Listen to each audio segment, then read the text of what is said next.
Shalom Avraham, mes chers amis. Et le Mashiach est censé arriver, et comme le Mashiach est censé arriver, on voit que aussi la pénombre essaye de s'emporter dans le monde. Et c'est la raison pour laquelle on se doit de se battre contre cette pénombre-là. Et la question c'est comment? Al tikre banaïr et la bonaïr. Ne dis pas mes enfants, et là tes constructeurs.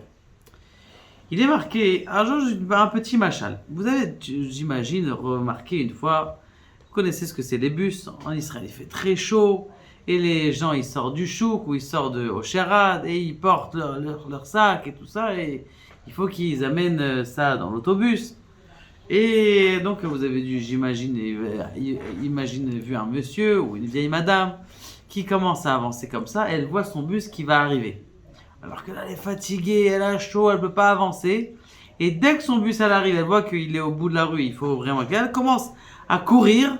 Ses pieds, c'est devenu une antilope. Ses sacs, c'est devenu un poids-plume. Elle commence à avancer alors qu'il y a 5 minutes, elle était écrasée sous la chaleur. Comment ça se fait qu'il y a 5 minutes? Eh bien, elle était épuisée, elle avait chaud, elle disait quand est-ce que ça va finir. Et que lorsqu'elle a vu l'autobus, eh bien, il est arrivé que elle s'est surpassée et elle est arrivée au bus, elle a fini par avoir le bus. Comment ça se fait que c'est comme ça? La réponse, elle est simple.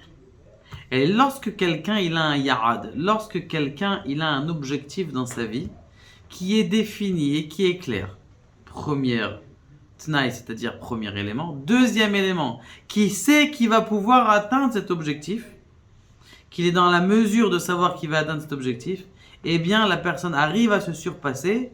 Vous connaissez plein d'histoires où il y a des mamans qui, elles avaient vu leurs enfants sous des bus, elles ont levé le bus comme ça. C'est des vraies histoires qui arrivent, c'est pas que des histoires qu'on raconte de l'époque.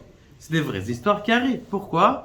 Parce que quand tu as ces deux éléments, tu as un objectif, c'est-à-dire, c'est quoi ton objectif? C'est si je rate mon bus, qu'est-ce qui va se passer?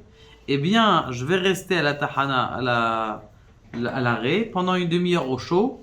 Donc, ça veut dire, je préfère avoir comment on appelle ça, une petite souffrance maintenant et d'aller vite maintenant et de finir à avoir des choses. Dans notre vie, au fur et à mesure des jours, on se dit, mais j'ai pas le temps. Il y a quelque chose qui est très important, qu'il faut savoir qu'en vérité, on a le temps. Le seul problème, c'est qu'on n'est pas assez messoudar. Il y a ce qu'on appelle, Akadosh Baruch Hu, il a dit Bereshit. Le mot Bereshit, ça veut dire quoi? Au début. Pourquoi Akadosh Baruch Hu, le premier mot, il dit au début? Bon, évidemment au début. Et en plus, c'était même pas le début. Parce qu'avant, il y avait des mondes. Donc, c'est pas le début. Donc, pourquoi est-ce qu'Akadosh Baruch Hu dit Bereshit au début? Mais c'est pas le début. Avant, il y avait 960 Tadka'ad, 974 mondes. Donc, pourquoi tu dis qu'il y a des. C'est le début? Et là-bas, Akadosh Baruch Hu voulait nous apprendre quelque chose d'extraordinaire. Si quelqu'un, il veut faire quelque chose, il doit avoir un ya'ad, il doit avoir un objectif. Mais ça ne suffit pas l'objectif. De savoir que je peux atteindre cet objectif, ça c'est la deuxième chose. Ça marche aussi dans le business. Quelqu'un qui n'a pas d'objectif dans son business, eh bien, le business, il ne va pas avancer. Quelqu'un qui n'a pas d'objectif, dit à la fin de l'année, Be'ezrat Hashem, je suis à 200 000 euros. Il ne faut pas dire non plus, à la fin de l'année, je suis à 2 milliards d'euros. Parce que dans ta tête, tu t'imagines même pas que tu as 1 milliard d'euros. Je vous souhaite, Be'ezrat Hashem. Mais il faut avoir des objectifs qui sont bar asaga, c'est-à-dire qu'ils sont réels.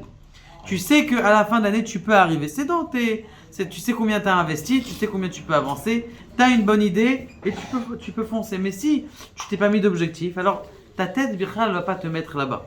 Combien de fois on avait posé que ce qui dit le Baal Shem Tov, Makom chez Marshavto, chez l'Adam, Sham Hu. À l'endroit où un homme y met sa tête, c'est là-bas qu'il est. Lo alenu lo alechem. Je peux vous le faire difficilement.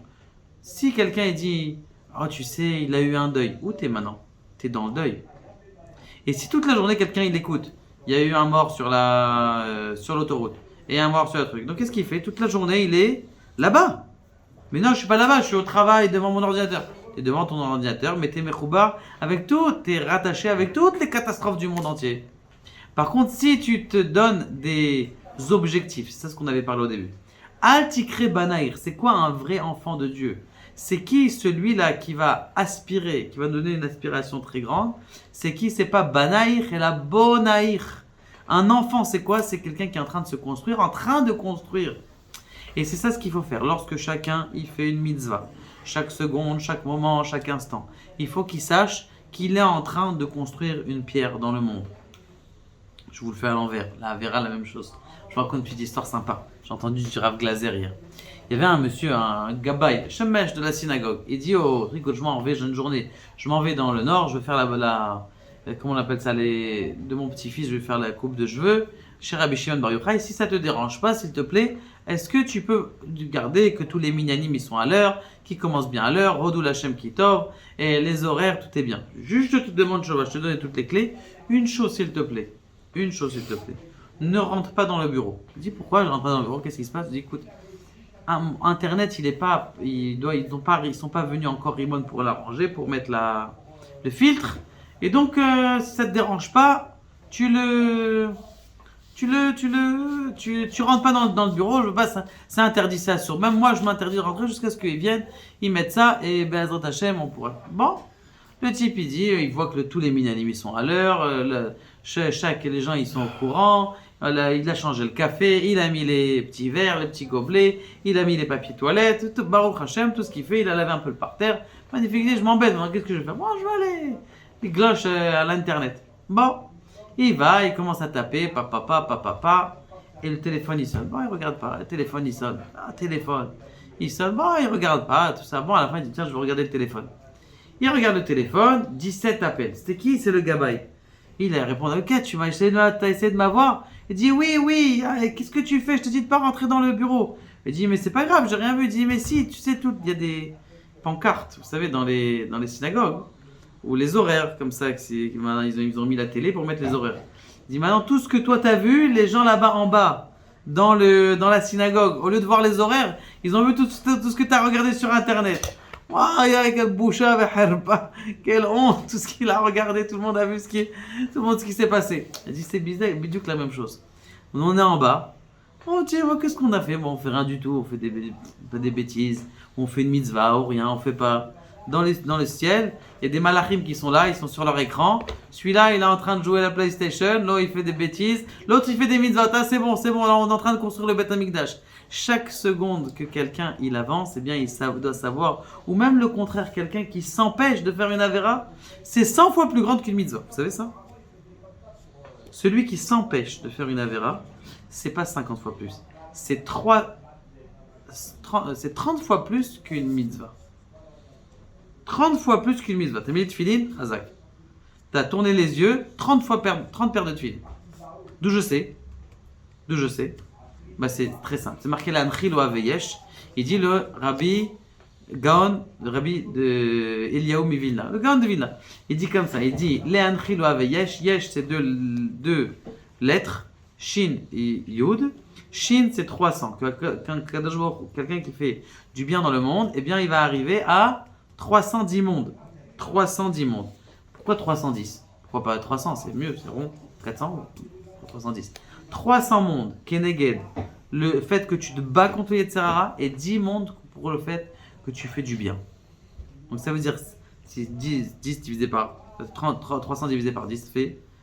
Et donc ça veut dire que le fait que tu te bats contre le mal, ça a une telle propulsion, une telle énergie, un tel enthousiasme de quelqu'un qui s'est battu contre Yetzirara. Comment il se sent bien, il dit je suis fort, je suis malé et plein d'énergie.